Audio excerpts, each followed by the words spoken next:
យល់រស្មីលើទឹកដី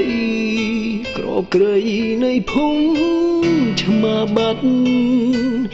ចិត្តវង្វេងដូចផ្សែងចេះតែរសាត់ទៅតាមវិយោបងផាត់រកកំណត់វាសនាគ្មានងាយទៀបភ្លឺមួនរងាវឆ្លងឆ្លើយខ្យល់រំភើយដងហើយប្រាប់ព្រះសូយ៉ាកាយរងាមិនរៀរូទៅសាលានឹកឡើងគួអង្គនិចាទៅសិក្សារូបផងដើរផងទោះយ៉ាងណាក៏មិនអស់សង្ឃឹមខំញញឹមសង្ឃឹមទាំងចិត្តសៅមក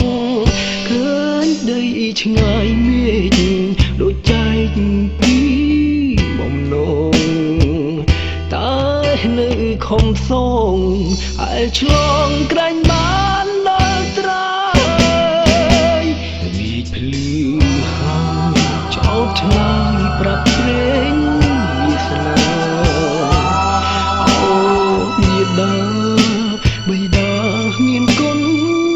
កូនអើយ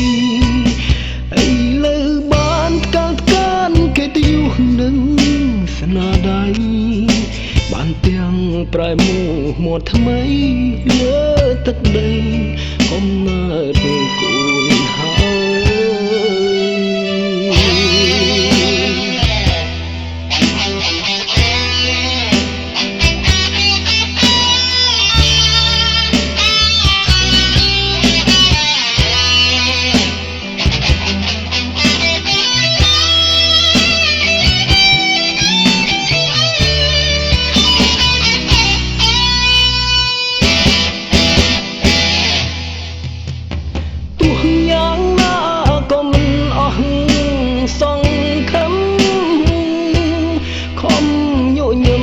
សង្ឃឹម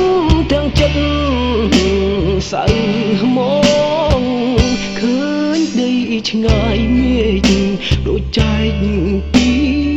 បំណងតែនៅខំសងហែលឆ្លងក្រែងបានដល់ត្រើយវាភ្លឺ